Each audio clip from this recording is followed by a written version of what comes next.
Bab 104 Babul Qiraati fil Fajri. Bab bacaan pada sholat subuh. Kalau kita lebih mengenalnya dengan sebutan sholat subuh gitu ya. Padahal hadis banyak yang lebih banyak ya, seingat saya lebih banyak menyebutnya fajar, sholat fajar. Yang dimaksud sama, hanya beda sebutan. Ada yang hadisnya juga ada dua, ada yang menyebut sholat subuh, ada yang menyebut sholat fajar. Hingga ada nih mungkin dari sebutannya, bukan berdasarkan hadis nih, bukan berdasarkan hadis, itu nggak ada dalilnya. Ada yang menyebutkan sholat sunat fajar. Yang dimaksud itu sholat sunat sebelum masuk waktu subuh. Yang dimaksud itu sholat sunat sebelum waktu subuh, yang menyebutnya sholat fajar. Padahal sama, ini kalau kita lihat rangkaian babnya dari kemarin ini kan bacaan pada sholat zuhur, bacaan pada sholat asar, bacaan pada sholat maghrib, bacaan pada sholat isya, bacaan pada sholat subuh. Berarti sekarang nih rangkaiannya. Yang tadi itu ya tidak ada dalilnya sholat sunat fajar gitu menyebutnya, yaitu sholat sunat sebelum masuk waktu subuh. Itu nggak ada hadisnya, nggak ada dalilnya. Nah, pada sebutan untuk sholat ininya sholat subuh atau sholat fajar sama.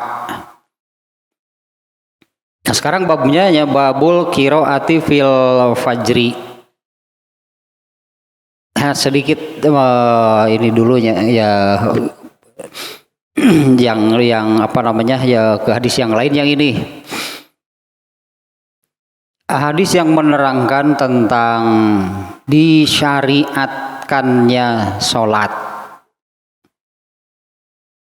Aisyah nih yang menerangkan pertama kali sholat itu disyariatkan, nah di mana hanya satu dari semua syariat yang Allah tetapkan di dalam Islam ini, ya hanya satu, yaitu sholat, yang disyariatkannya dengan cara Rasulullah SAW-nya dibawa Isra Mi'raj. Acara pokok gitu Isra Mi'raj itu ternyata Allah mau mewajibkan sholat. Itu acara pokok Isra Mi'raj itu, acara pokoknya Allah mau mewajibkan sholat. Kalau kewajiban yang lainnya kan ya turunlah ayatnya gitu ya, diturunkan ayatnya. Nah, kalau sholat diwajibkan oleh Allah dengan cara lah gitunya, melalui itu kejadian atau peristiwa Isra Mi'raj. Dan itu ketika masih di Mekah, sebelum hijrah. Nah, Aisyah menerangkan pertama kali sholat itu disyariatkan 2 rakaat kecuali maghrib. Waktu Isra Mi'raj itu hanya ketetapan, hanya jumlah Isra Mi'raj itu hanya dapat itu gitu ya, tentang sholat. Sholat wajib jumlahnya 5 itu dalam sehari semalam. Waktunya kapan, pelaksananya bagaimana belum dijelaskan, belum dirinci ketika peristiwa Isra Mi'raj. Nah, pertama kali sholat itu disyariatkan ketika Rasulullah SAW masih di Mekah, semuanya 2 rakaat kecuali maghrib, 3 sejak awal. Kemudian artinya ini yang berlaku, ini yang diamalkan sebelum hijrah Sholat yang berlaku di Mekah itu semuanya 2 rakaat kecuali maghrib. Berarti berlaku selama 2 tahun. Karena kejadian Isra Mi'raj itu 2 tahun sebelum hijrah. Dan belum ada sholat Jumat. Ya, jadi belum ada Jumatan belum. Jadi selama di Mekah semuanya 2 rakaat dan belum ada sholat Jumat, berarti zuhur. Semuanya 2 rakaat kecuali maghrib. Kemudian setelah Rasulullah hijrah, disebutnya itu, ini Aisyah menyebutnya, Allah menambah 2 rakaat. Ya, Allah menambah 2 rakaat. Salat wajib itu semuanya 2 kecuali maghrib. Kemudian ketika hijrah Allah menambah 2 rakaat kecuali maghrib dan subuh. Ini kaitannya nanti dengan, ini kan judulnya tentang bacaan dalam salat subuh nih ya. Ketika hijrah Allah menambah salat wajib itu 2 rakaat kecuali maghrib dan subuh. Alasannya maghrib tetap tidak diubah itu karena Aisyah menyebutnya itu witir siang hari. Salat maghrib itu witir siang hari. Adapun salat subuh tidak ditambah itu lil qiraati fihima. Karena bacaan pada salat subuh itu panjang. Tatalah sebagai dasarnya, bacaan pada waktu salat subuh itu panjang. Dalam arti bacaan suratnya. Ya, bacaan suratnya lebih panjang dari sholat-sholat yang lain. Padahal sebelumnya sama-sama 2 rakaat. Dibandingkan dengan sholat zuhur, asar, isya-nya yang sama-sama 2 rakaat. Kalau subuh, Rasulullah SAW suka membaca surat yang panjang. Sehingga ketika hijrah ke Madinah, subuh tetap 2. Alasannya karena bacaan pada sholat subuh itu yang panjang. Tapi panjangnya itu, yang namanya panjang kan kata sifat relatif ya, panjang itunya panjang, pendek, besar, kecil itu relatif ya. Nah, panjangnya seperti apa? Di bab sebelumnya belum jauh ya, di beberapa bab sebelumnya yaitu tentang apa, melaporkan imam gitu. Ada 2 kejadiannya di mana ada makmum yang satu ketika sholat berjamaah ada 1 orang makmum yang memisahkan diri, alasannya karena baca suratnya terlalu panjang. Yaitu ketika sholat Isya Mu'adz bin Jabal imamnya membaca surat Al-Baqarah. Makmum yang memisahkan diri ini karena ada keperluan yang harus segera dilakukan. Kalau menunggu sholat Isya-nya selesai membaca surat Al-Baqarah, atuh hangus pibatiun deh. Gitu. Wah, ini kepentingannya terabaikan. Artinya saat itu mendesak, harus segera dilakukan sampai memisahkan diri. Ternyata dari kejadian itu kan sama-sama lapor. Mu'adz yang memisahkan diri ini lapor kepada Nabi karena Mu'adz mengatakannya dia munafik. Gitu kan, memisahkan diri. Orang lain kan juga kan nggak memisahkan diri. Orang ini lapor kepada Rasulullah karena disebut munafik oleh Mu'adz. Mu'adznya sendiri lapor kepada Nabi. Itunya karena ada makmumnya yang memisahkan diri. Ternyata yang dikoreksi oleh Rasulullah itu adalah Mu'adz, baca suratnya terlalu panjang. Kemudian satu lagi kejadiannya pada waktu sholat subuh. Imamnya Ubay bin Ka'ab. Nah, pada kejadian kedua ini bukan memisahkan diri. Dia mengikuti sholat sampai selesai, tapi kemudian mengatakan besok saya nggak mau lagi ikut berjamaah karena baca suratnya terlalu panjang. Ya artinya panjangnya seperti apa gitu ya. Karena Aisyah tadi menyebutkan pertama kali sholat itu disyariatkan semuanya 2 kecuali maghrib. Setelah hijrah Allah menambah sholat wajib itu Allah tambah 2 rakaat kecuali maghrib dan subuh. Alasan maghrib tetap 3 itu disebutnya maghrib itu witir siang hari. Adapun sholat subuh tidak ditambah itu karena bacaan suratnya yang panjang. Nah, tapi pada akhirnya baca surat bebas gitu sebetulnya. Ya tapi atulah norda panjang we atu subuh mah. Ya panjang menurut kita lah. Kalau panjang menurut Muaz bin Jabal mah Al-Baqarah deui wae. Al-Baqarah deui wae tuh nu dibaca.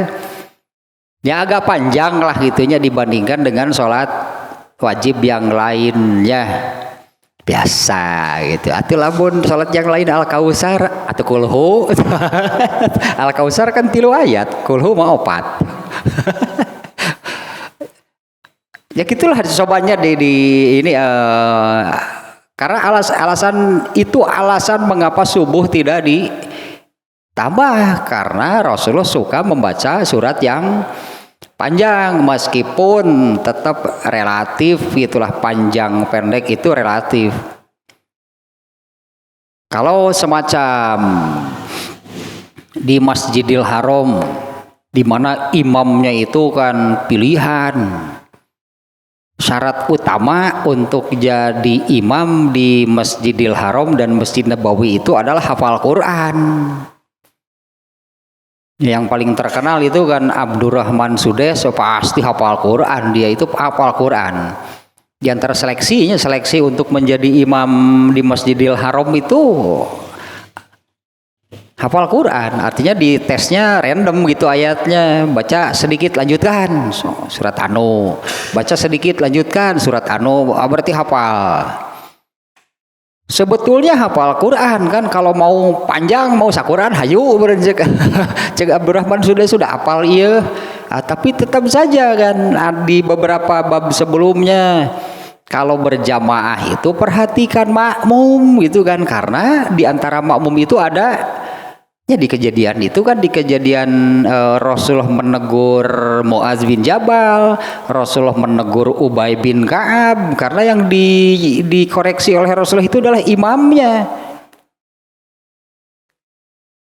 Ubay bin Ka'ab salat subuh panjang pisan, berarti sampai ada yang tidak mau lagi ikut berjamaah karena bacaan suratnya panjang. Ya tetap saja kalau berjamaah itu Rasulullah ketika menegur Muaz dan Ubay itu ya perhatikan makmum, karena di antara makmum itu kan ada orang tua, ada yang sakit, ada anak-anak. Panjang iyalah, tapi panjangnya gitunya diukur dengan lihat kondisi makmum seperti apa.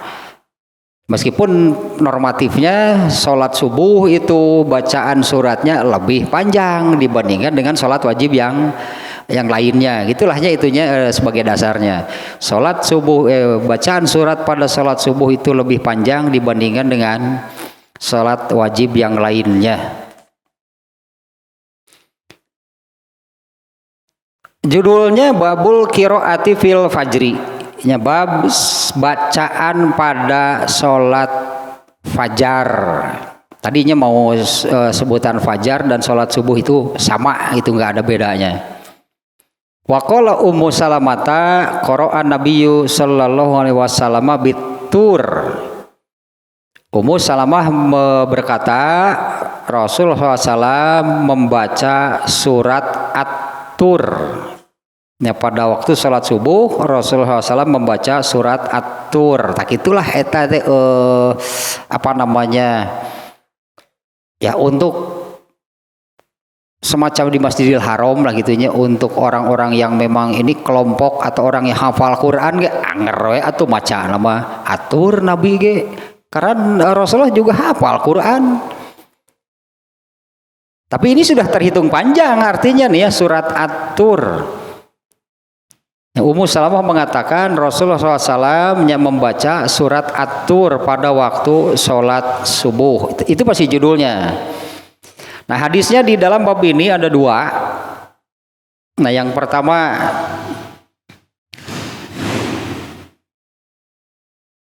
Allah dari mana nih hadisnya nih? An Yasar ibni Salamata qala dakhaltu ana wa abi ala abi Barzata al-Aslami fasa'alnahu an waqtis sholawat faqala kana nabiyyu sallallahu alaihi wasallam yusolli zuhra hina tazulu syamsu wal asra wa yarji'u rajulu ila aqsal madinati wa syamsu hayyatun wa nasitu maqala fil maghrib wala yubali bi ta'khiril isya'i ila sulusil lail wala yuhibbun nauma qablaha walal hadisa ba'daha wa yusolli subha fayansarifur rajulu faya'rifu jalisahu wa kana yaqra'u fi raq'ataini aw ihdahuma ma baina sittina wa ilal mi'ati. Hadis pertama nih dari Yasar bin Salamah, dia berkata,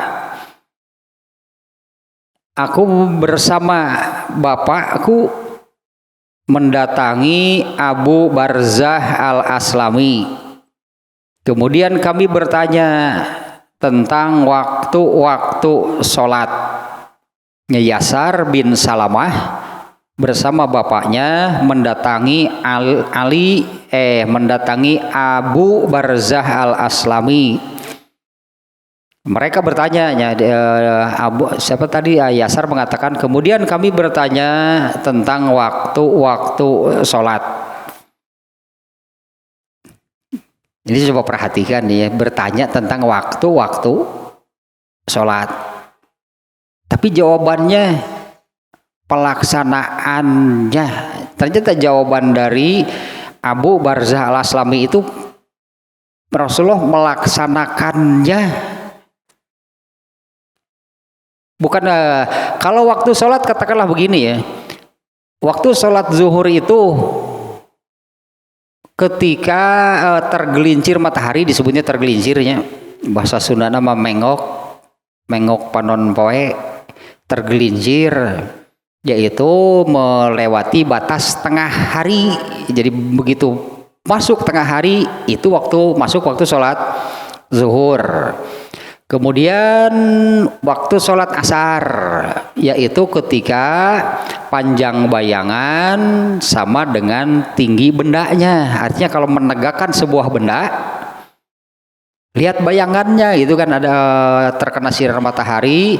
Nah kalau panjang bayangan ini sama dengan tinggi bendanya, itu masuk asar. Karena di zaman Rasulullah SAW belum ada Seiko sih. belum ada Seiko, belum ada Rado dan sebagainya lah. Sehingga hadis-hadisnya yang menerangkan waktu, artinya awal masuk waktu sholat itu, karena memang waktu sholat ini ditentukan atau diambil dari matahari, itu ukurannya matahari. Kalau saum kan hilal itu bulan. Ya kalau saum itu kan disebutnya ru'yatul hilal gitu kan, melihat hilal, artinya acuannya bulan. Kalau waktu sholat itu acuannya matahari. Nah waktu zuhur itu apabila tergelincir matahari. Masuk waktu asar itu apabila itu panjang bayangan suatu benda sama dengan tinggi benda tersebut. Maghrib itu apabila tenggelam matahari. Isya itu apabila lembayung di langit sudah hilang. Kemudian sholat subuh. Nah ini yang kemudian muncul dan lebih banyak sebutan di dalam hadis itu bukan sholat subuh, sholat fajar. Fajar itu ada dua, ada fajar kizib, ada fajar siddiq. Matahari belum muncul, belum terlihat muncul dari garis ufuk, disebutnya garis horizontal bumi. Artinya masih ada di bawah gitunya. Nah, ya saya sih ngagambarkan. Ternyata mataharinya belum munculnya. Mataharinya belum muncul seperti apa namanya terlihat lah sunrise gitu. Sunrise sesok ingat. Sunrise kedua dan ngeunah mah. Sunrise kedua mah tengah berang, sunrise sanggup poe. Tah eta anu sunrise nungguan menur kedua eta sunrise pertama mau pagi sih keluar matahari ya, sunrise kedua ya sanggup poe ngeunah pisan itu jeung kepala kakap sah.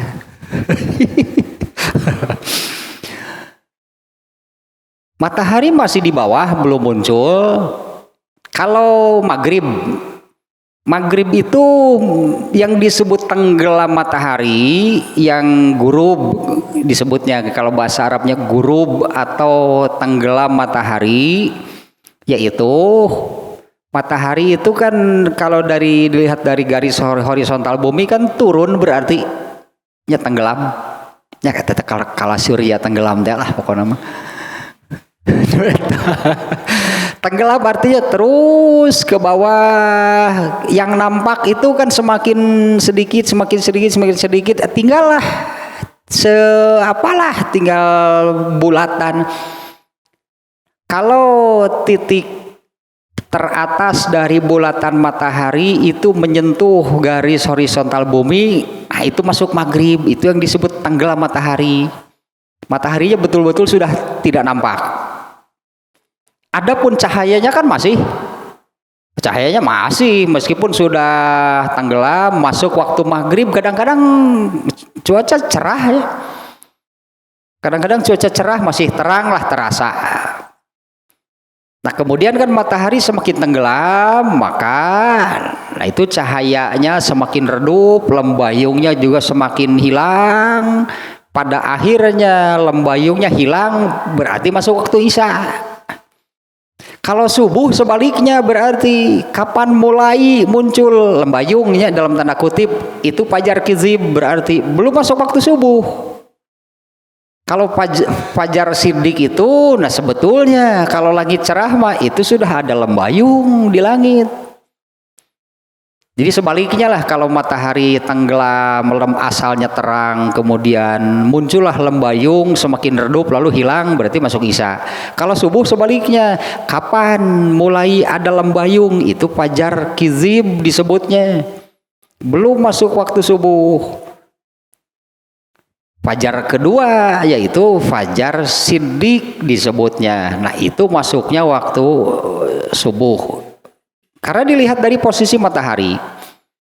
Dan kalau matahari kemudian mulai muncul terlihat oleh mata gitu, berarti itu matahari terbit.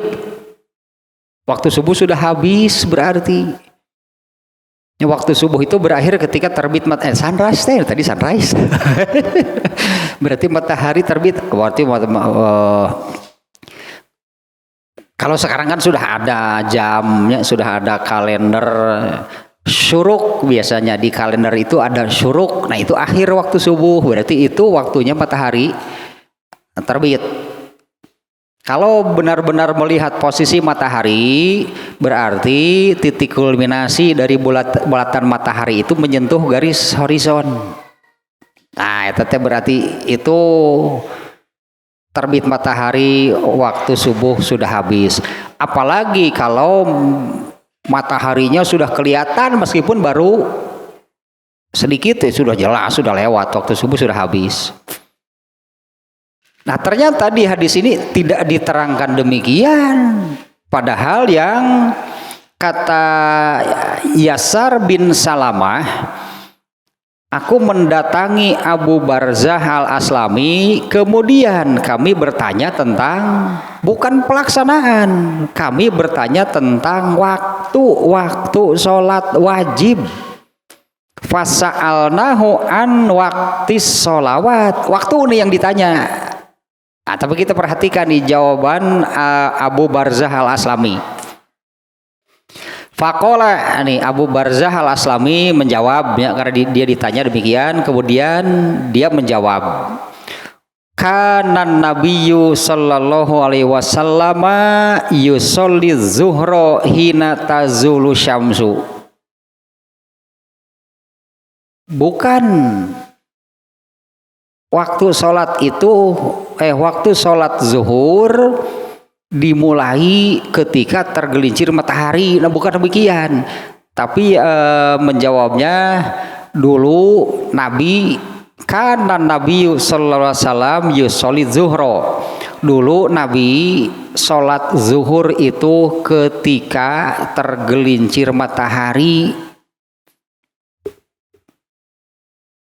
Itu yang beberapa kali kalau nggak salahnya pernah saya tanyakan. Kalau ditanya sholat zuhur jam berapa sih sekarang? Suka ada kan yang bertanya demikiannya. Jam seberapa lohor ayeuna? Jam seberapa asar ayeuna gitu. Hari ini gitu ya. Zuhur jam berapa? Oh zuhur jam 12:03 cenah. Naonana? Jam 12:03 teh naonana? Masuk waktunya. Hari sholatnya jam seberapa? Biasa we 2:30. Teu kumaha ieu teh? Ari ditanya, ari lohor jam seberapa ayeuna? Jam 12:03 cenah. Oh. Dan ini coba nih jawabannya seperti ini. Yasar bin Salamah itu menanyakan waktu sholat zuhur. Padahal kan kalau dijawab zuhur itu dimulai ketika tergelincir matahari. Asar itunya mulai masuk waktu asarnya. Waktu asar itu ketika yang tadi lahnya sepanjang bayangan sama dengan tinggi bendanya. Ini ternyata jawaban Abu Barzah al-Aslami itu, Nabi itu mengerjakan sholat asar ketika tergelincir matahari. Nah, artinya hari Nabi sholat lohor sok jam sabaraha. Kan berarti gitu hari Nabi sholat lohor sok jam sabaraha. Ya kalau pakai jam mah gitunya ya begitu masuk waktunya. Taulah si ganu tadi hari lohor jam sabaraha ayeuna jam 12:03 naonana jam 12:03 teh masuk waktunya gitu. Hari sholat sok jam sabaraha lain jam 12:03 geuning kan 12 menuju 3 anu eta mah paling oke 12 menit lagi menuju 3 anu eta mah geus tereh asar teh sebenarnya mah bukan jam 12:03 anu eta mah jam 12 menuju 3 nih geus tereh asar kok buru-buru gitu boro-boro salat rawatib geus kitu mah asar ge salat lohor ge sieun teu kaburu teh tadi ting naon wae teh teu kaharti teh. Jadi kalau kita ya cek urang Sunda mah mun telak mah sobat tingali geura. Padahal ya Yasar bin Salamah mengatakan aku bertanya tentang an waqtis sholawat.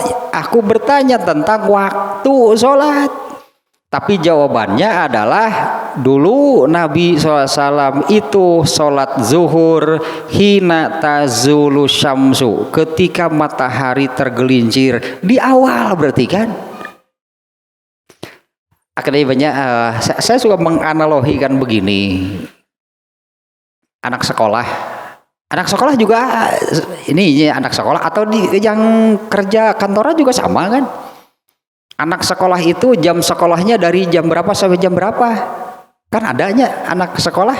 Kalau yang sekolah pagi misalnya masuk jam 7, sekolah jam 7 sampai jam 12 lah misalnya, mulai jam 7 dan berakhir gitu waktu sekolah itu sampai jam 12. Terus datang ke sekolah narik jam sabaraha. biasa ya setengah 12 pun gitu mah tuh setengah 12 saya ke sekolah kudu ada waktu nakene mau nanti dicabok mah ku satpam lagi gitu mah oh ya kieu ke Karajol bener jam sabaraha atuh sekolah teh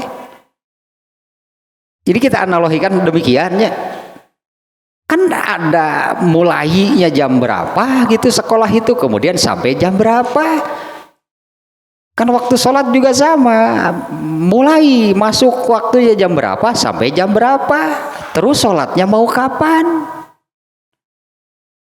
kalau dari jawaban ini kapan Rasulullah bukan sholat di awal waktu gak akan ada berarti Rasulullah itu sholat zuhur apabila matahari tergelincir pernah Rasulullah sholat zuhur tidak di awal waktu yaitu ketika sedang safar dan cuacanya sangat panas.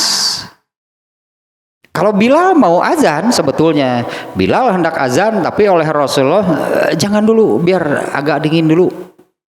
Entah berapa lama kemudian Bilal mau azan lagi oleh Rasulullah jangan dulu biar ini masih panas. Ketika mau azan lagi dilarang lagi sampai 3 kali. Akhirnya Bilal sieun salah cek Bilal akhirnya Nabi yang memerintahkan ayo sekarang azan itu sudah hampir dekat ke asar tapi kan jelas alasannya Pak karena Bilal sebetulnya kan mau azan seperti biasanya di awal waktu oleh Rasul dilarang jangan dulu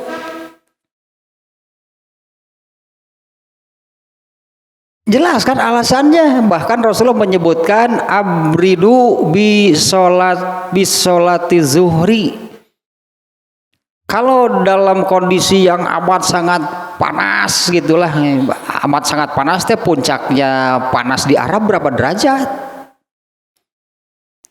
di atas 50 dari ini ya kalau nggak salah dari statistik mulai tahun berapa lah gitunya pelaksanaan ibadah haji pernah yang paling panas itu 57 derajat kalau di kita Jakarta berapa paling 33 34 sebenarnya Jakarta ini 57 pulang ke negaranya kabeh jadi kere segararing jadi kere kabeh garing gitu teh.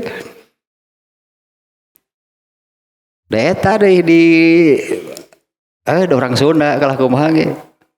Urang Sunda teh di mana ge dongena mangga saya rasa menjamal roti gitu. Di Arab aduh mangring cuaca panas gitu kan makan siang teh sayur asam dongena mah. Jeung jamal roti eta teh. Jamal roti di ditu teu kudu digoreng, poekeun dinaseng. Ditu jamal roti wah teu kudu digoreng, poekeun we dinaseng. Ngeunah mah henteu teu kabagian beak ke ucing. Sugan teu kabagian, kaburu dihakan ucing. Jamal roti nu tinggal we basuh minyakna dinaseng. Ah nu geunah mah jam seras jamal roti di ditu mah komo keur cuaca panas bae. Jamal roti teh kudu digoreng poekeun dinaseng cenah asak ngeunah beak kucing sugan teh kabagean. Nah ketika cuaca panas ya bukan artinya Rasulullah sengaja apa dulu gitu nya nyalse gitulah nya engke we lohor malah jam 2 enggak pernah kejadian. Ini jawaban dari Abu Barzah Al-Aslami padahal yang ditanya waktu sholat tapi kan yang dijawab jawabannya adalah Rasulullah SAW itu sholat zuhur pada waktu tergelincir matahari. Kalau tadi dibandingkan dengan yang sekolah atau yang ngantor ada kan mulai dari jam berapa sampai jam berapa kan sekolahnya yang kantor seperti itu. Masuk kantor jam sekian, keluar jam sekian. Ari datangna menang iraha wae. Nakon we da ieu waktuna keneh. Boro-boro datang iraha wae kaberangan menang teu? Boleh enggak kesiangan? Ya pasti ditanya gitu, kenapa kesiangan, kan jadwal sudah jelas kan gitu. Tapi sebetulnya kenapa kesiangan, kan waktunya sudah ditentukan, masuk sekolah atau masuk kantor jam berapa. Hari sholat mun kaberangan ditanyakeun moal. Ya sholat nu kaberangan gitu, merukan mau dihisab ku Allah teh ari maneh kaberangan kunaon benes puguh jadwalna, lah sahira sama. Kok mungkin itu menu nyaho sewe kumaha manehna datang ke sekolah teh lamun sekolah jam 7 teh jam setengah 10 datangna teh. Wah udah yugi waktuna keneh kitu pan alasanna teh. Boro-boro nu kitu nu kaberangan wae ditanyakeun kenapa kesiangan. Mungkin ini yang di antara yang harus ditanamkan itulah ke anak-anak. Kenapa kalau sekolah itu takut kesiangan? Nu hudang kaberangan ceurik budak teh lantaran sekolah kaberangan. Ari salat mah ada hari-hari. Anak-anak kan kadang-kadang ada yang nangis gitu, bangun kesiangan. Gimana ini sekolah kesiangan? Sieun kaberangan sekolah mah, tapi ai salat mah kaberangan. Nya slow kalem aja jawabnya teh kanu salat bisa gitu kaberangan lagi subi ka mana mah. Inilah ya inilah karakter manusia yang memiliki karakter al-ajalah. Al-ajalah itu kalau dunia kan nampak. Kalau kesiangan sekolah kan dimarahi guru kah, dimarahi apa kan nyata gitu kan, dimarahinya.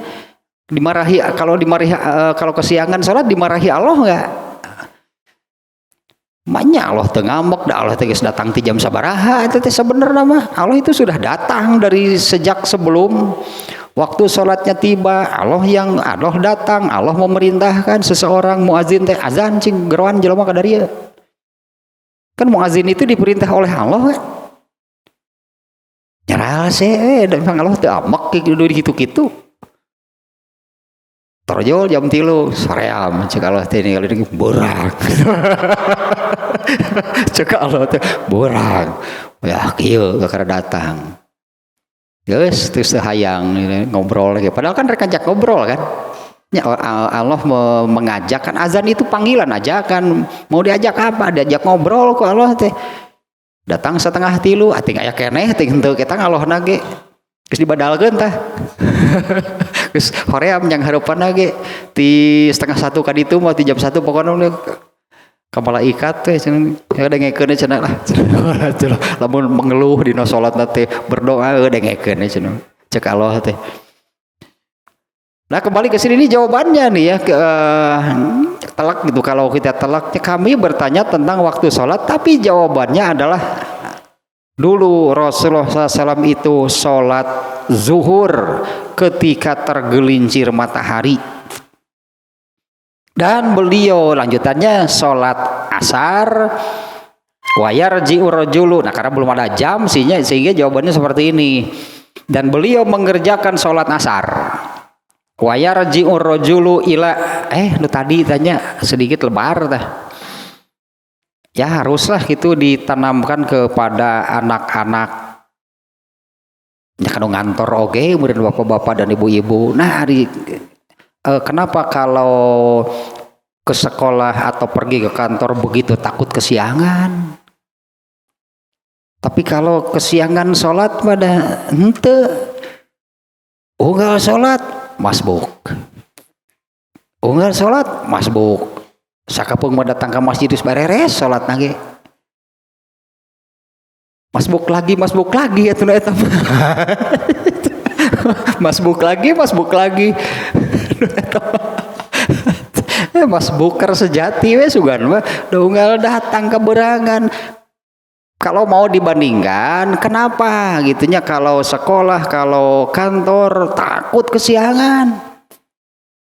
Soalnya sanksinya kan nyata sebetulnya kan, sanksinya kan terasa langsung. Ya padahal sholat juga sama. Emang mau ditanyakan ku Allah teh lamun kaberangan? Ya apa Allah tidak akan menanyakan gitu kenapa kesiangan? Hari tadi naon wae? kurang lebih gitulah beredannya. Hari tadi naon wae atuh nepi ka salat keberangan. Sebetulnya kan dalam bab apanya, dalam bab ria lah kemarin juga ya. Bab ini juga bab penyakit hati isinya, penyakit hati nomor 4 dan 5 eta masa pasang. Senang dipuji dan takut dicela. Senang dipuji dan takut dicela itu sepasang ya. Artinya kan manusia itu lebih takut kepada sesama manusia. Ya apa namanya ya, diomongkan jelek lah, dimarahi lah, misalnya kalau kesiangan seperti itu kan lebih takut dimarahi guru dibandingkan dengan kalau kesiangan sholat. Apa nggak takut dimarahi oleh Allah? Ya pada dasarnya si manusianya kalau untuk keduniaan lebih nyata karena tampak. Ini lebih nyata karena tampak. Padahal tidak lebih nyata. Dunia dan akhirat sama-sama nyata. Hanya kalau dunia nampak, kalau akhirat belum nampak. Nyatanya sama sebetulnya. Emang akhirat tidak nyata gitu kan? Akhirat itu nyata kan? Bahkan kan hari ini bahkan sejak Allah belum menempatkan Nabi Adam di bumi kan Allah menempatkannya di surga. Lalu Allah mengusir Nabi Adam itu ke surga ke bumi karena melakukan pelanggaran di dalam surga. Sehingga surga itu kosong. Surga itu kosong.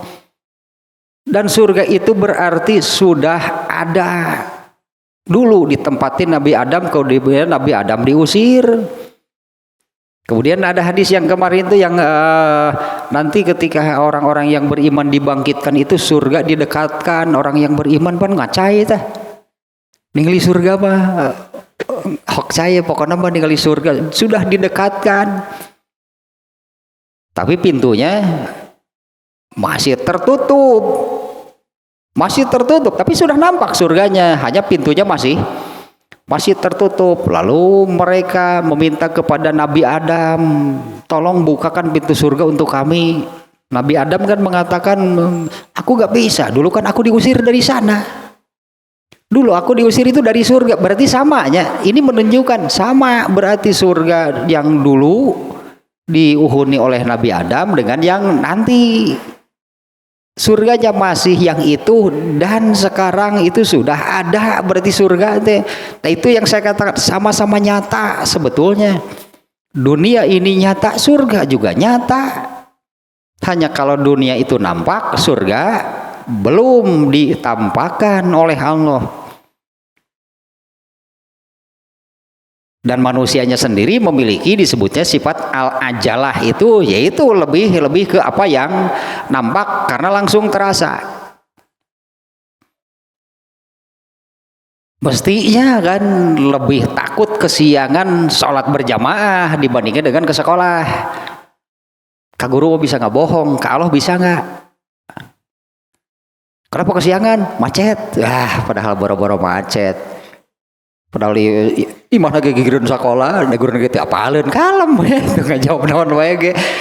Sebutnya teh alah jeung jelema mah gitu kan urusan dengan Allah bisa enggak seperti itu?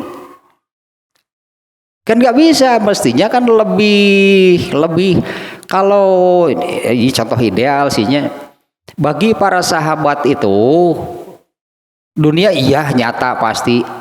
Akhirat juga nyata dan bagi mereka karena sama-sama nyata sehingga mereka benar-benar bisa membandingkan dunia seperti apa, akhirat seperti apa, pasti mengejar akhirat. Ya, mereka mengejar akhirat itu karena itu bahwa akhirat itu nyata sama dengan dunia. Kalau sudah bisa seperti itu, jelas kan bisa membandingkan dunia seperti apa, akhirat seperti apa. Hayang gitu kan dunia, boro-boro. Itu yang kemudian disebut dengan zuhud.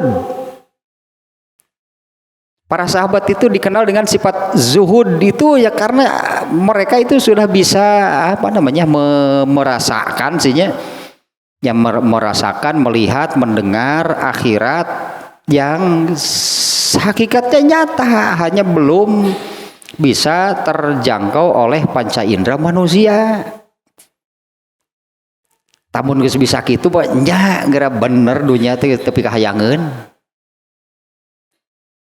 Ya dunia ini nya naon pi kahayangeunana dunia kalau akhirat sudah benar, artinya kita bisa dalam tanda kutipnya melihat, mendengar, merasakan surga seperti apa.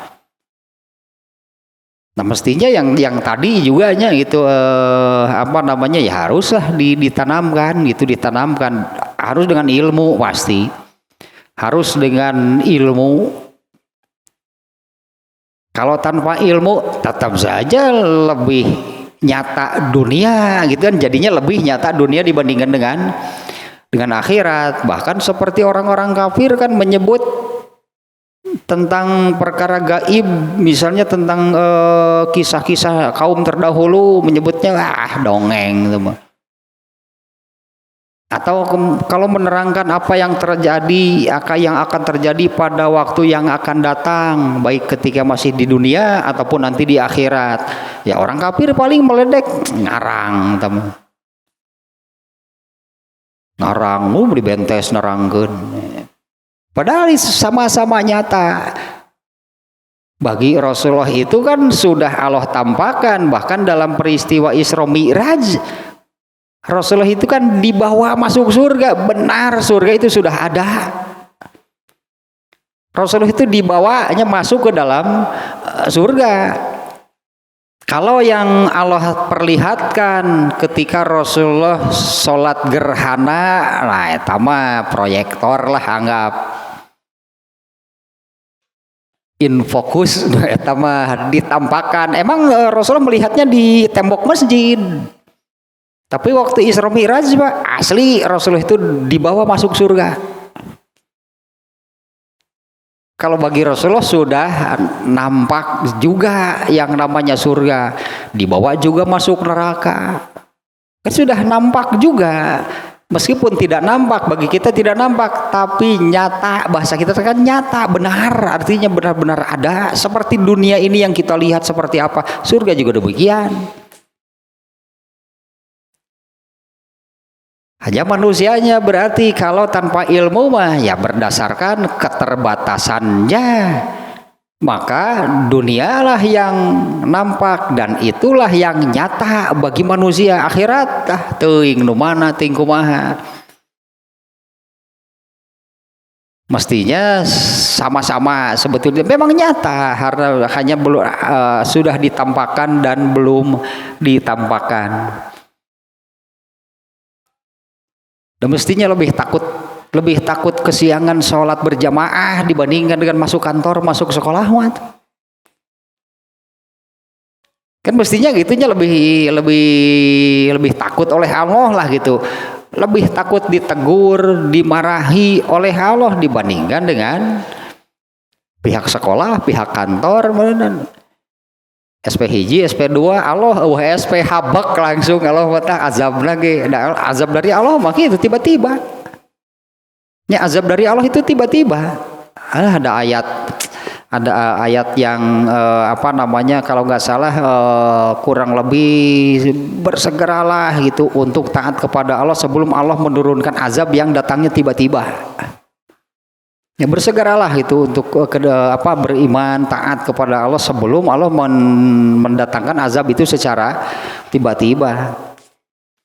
Nah kembali lagi ke sini, sholat asarnya Rasulullah sama di jawabannya. Rasulullah SAW mengerjakan sholat zuhur ketika tergelincir matahari, kemudian mengerjakan sholat asar.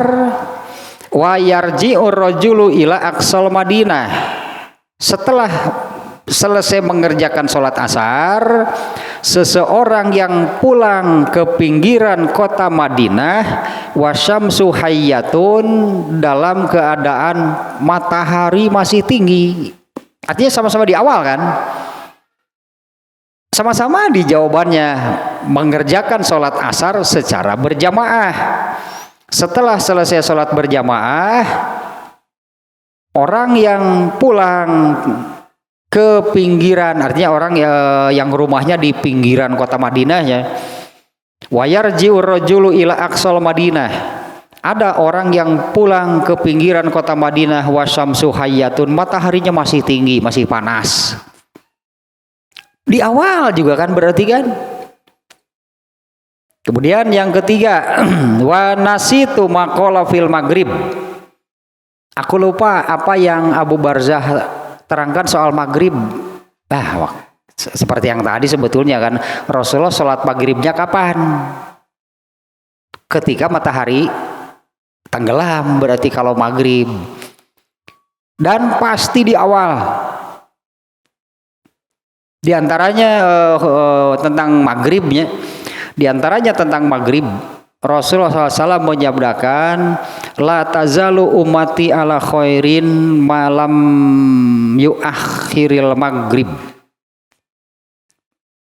Malam yuakhirul maghrib, la tazalu ummati ala khairin malam yuakhirul maghrib. Umatku ini akan terus menerus berada di dalam kebaikan selama mereka tidak mengakhirkan sholat maghrib. La tazalu ummati ala khairin malam yuakhirul maghriba.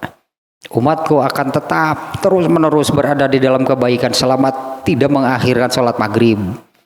Dengan menyabdakan demikian, masa Rasulullah sendiri yang kalem weh. Maghrib sini ponok waktu nage. Kalau di hadis ini ya, kata Abu Barzah al-Aslami ya, kata Yasar bin Salamah, aku lupa lagi itu apa yang Abu Barzah al-Aslami katakan ya, tentang sholat maghrib. Kemudian berikutnya sholat isya. Wala yubali bitakhiril isya'i ila sulusil lail. Nah, untuk sholat isya, Nabi tidak jarang atau sering ya, Nabi sering mengakhirkan sholat isya hingga sepertiga malam. Ya, Nabi sering mengakhirkan sholat isya hingga sepertiga malam. Dikenal oleh orang-orang Islam kalau sholat isya itu lebih baik diakhirkan. Itu terkenalnya kalau sholat isya itu lebih baik diakhirkan. Ngan praktekna nu salah teh. Prakteknya jadi ya patwati sahaya rukieu ya.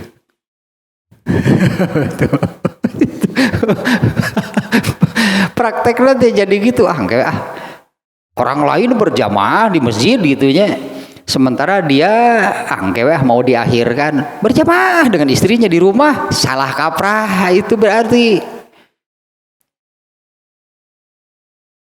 kalau sudah sholat isya sudah lebih baik diakhirkan. Futsal tuh jam 7 teh sholat isya lebih baik diakhirkan. Ting saha nu mere fatwa kitu tah. JNE.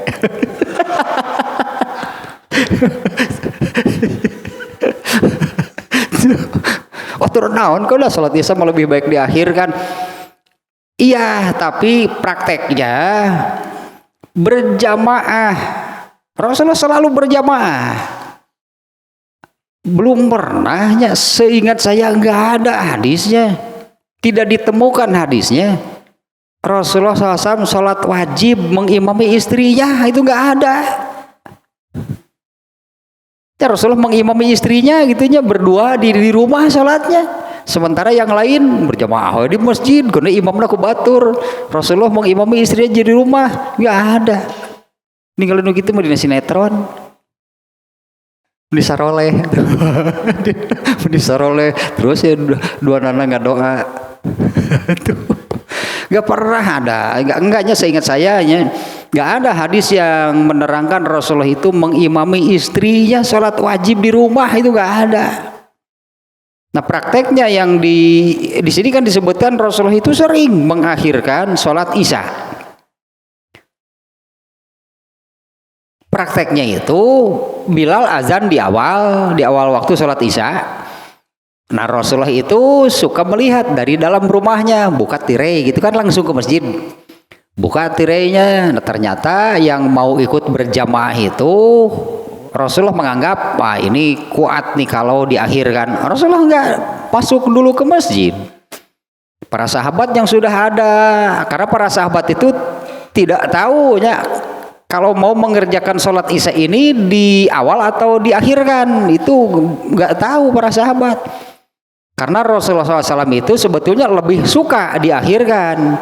Hanya kalau kondisi makmumnya tidak memungkinkan, ya nggak diakhirkan. Bilal azan di awal, para sahabat nggak tahu diakhirkan atau di awal waktu, ya mereka datanglah di awal. Rasulullah melihat kondisi makmum dari dalam rumahnya. Kalau ini kondisi makmum saat itu tidak memungkinkan untuk diakhirkan, ya segera saja kerjakan di awal. Meskipun lebih sukanya Rasulullah lebih suka untuk mengakhirkan sholat isya. Kalau kondisi makmumnya yang mau ikut berjamaah itu yang Rasulullah anggap ini kuat nih kalau diakhirkan, Rasulullah tidak segera masuk ke masjid, ya nantilah sholatnya diakhirkan. Para sahabat yang berada di dalam masjid nunggu nggak berani, karena para sahabat juga tahu kalau sholat isya itu ya Rasulullah lebih suka untuk diakhirkan. Itu para sahabat tahu, ya mereka nunggu di dalam masjid. Ada yang ngobrol, ada yang ayana gogoleran, las tungtung nama ketiduran. Nah itu prakteknya tetap berjamaah di dalam masjid, mengakhirkan seperti itu berarti. Bukannya ke futsal telepon, aduh iya saya ke futsal ku bahaya. Kalau mau itu udah fatwa nu geunah kalau beda sholat isya lebih baik diakhirkan gitu, teh alasan nanti. Futsal ya tuh lu balik 9:30 berjamaah jeung pamajikan udah di imah. Das dari gitu jadi kumaha ya teh. Padahal ada hadis ini kan yang yang empat hal kan yang disabdakan oleh Rasulullah. Di antaranya tentang saf pertama, keutamaan saf pertama, tahjir, azan gitu kan, tentang azan. Kemudian yang keempat itu adalah ya'lamun nasu ma fil atamah. Ini atamahnya sebutan lain dari sholat isya. Law ya'lamun nasu ma fil atamati wa subhi la atauhuma walau habuan.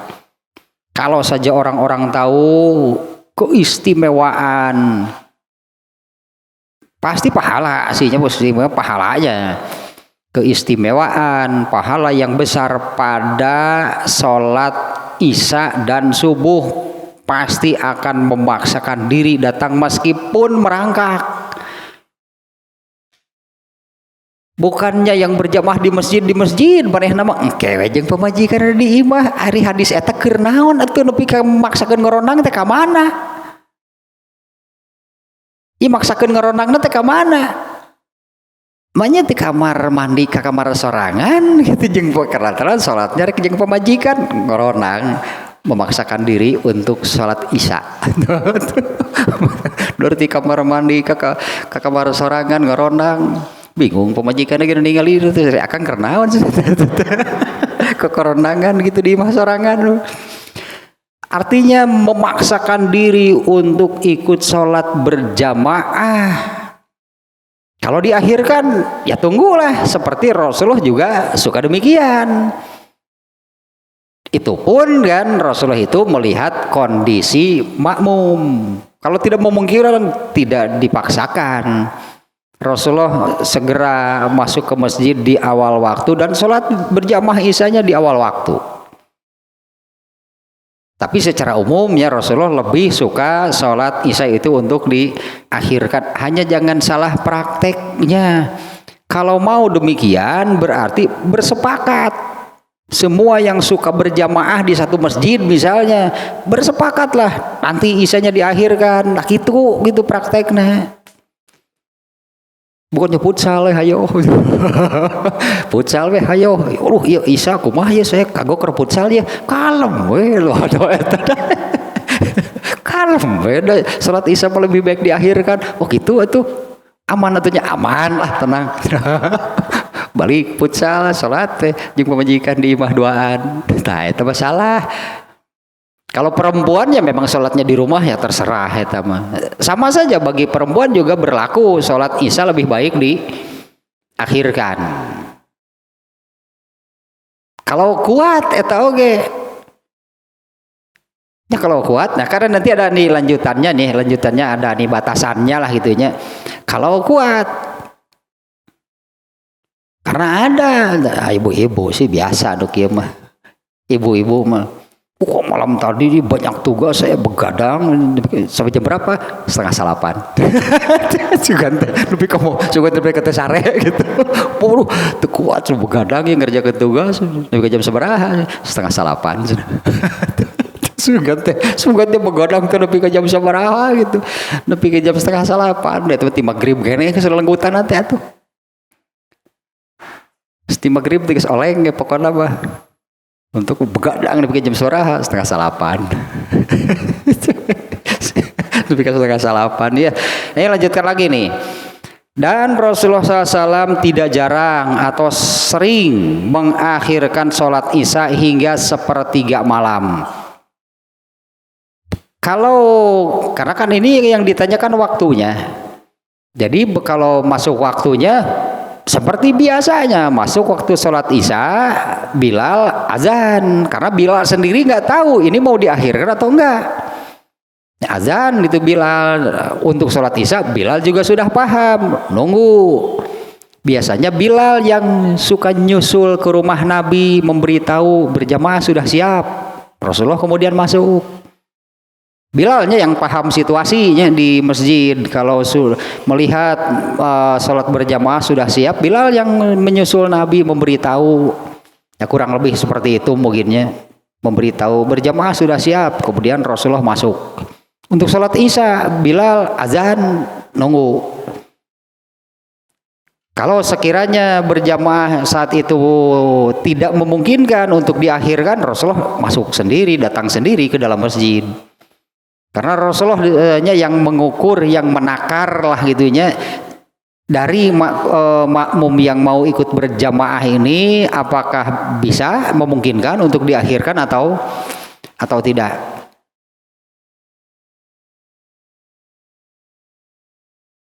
Ari naonnya ianya jadi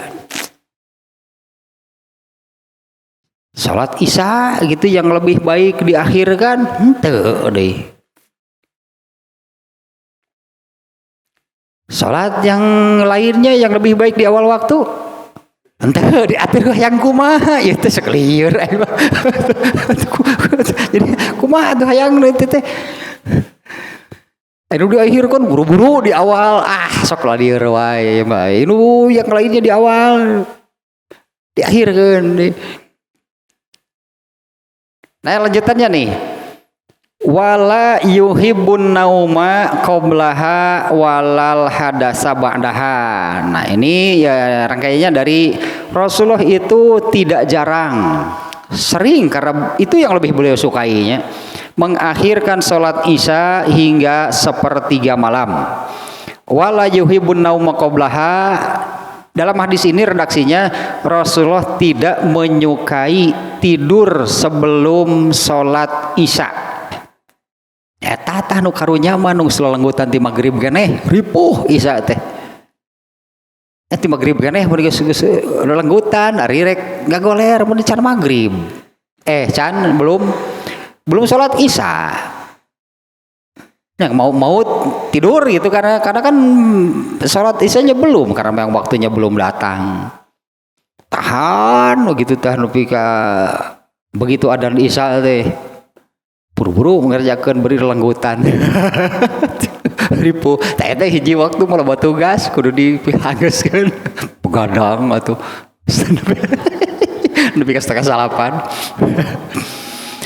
Di hadis ini bahasanya wala yuhibbu, Rasulullah tidak menyukai tidur sebelum mengerjakan sholat isya. Ya, tidur artinya sengaja tidur karena ya itulah saya sholat isyanya ingin diakhirkan. Sebelum mengerjakan sholat itu sengaja tidur dulu. Nah ini yang tidak boleh. Karena bagi laki-laki atau perempuan sama, waktu sholat isya itu lebih baik diakhirkan. Kalau mau demikian, kalau laki-lakinya berarti bersepakatlah dengan seluruh yang mau sholat berjamaah. Kalau perempuan kan sendiri, saya mau diakhirkan, boleh. Nah, tapi Rasulullah tidak menyukai tidur sebelum sholat isya, hanya sebelum mengerjakan sholat isya. Walal hadasa ba'daha, dan Rasulullah tidak suka ngobrol setelah sholat isya. Walal hadasa ba'daha, walal hadisa ba'daha, hadas matu batal, berarti batal hadas. Rasulullah tidak menyukai tidur sebelum mengerjakan sholat isya dan tidak suka ngobrol setelah sholat isya. Kalau di hadis yang lain bahasanya Rasulullah melarang tidur sebelum sholat isya dan Rasulullah melarang ngobrol setelah sholat isya. Dua-duanya ada pengecualian sebetulnya. Untuk yang, tapi ini bukan hanya untuk sholat isya-nya. Untuk yang ngantuk berat kita sempat nyebutnya ya. Untuk yang dalam keadaan ngantuk berat lalu dipaksakan sholat, tapi kalau selesai nu dibaca lagi putus nyambung lah pokoknya.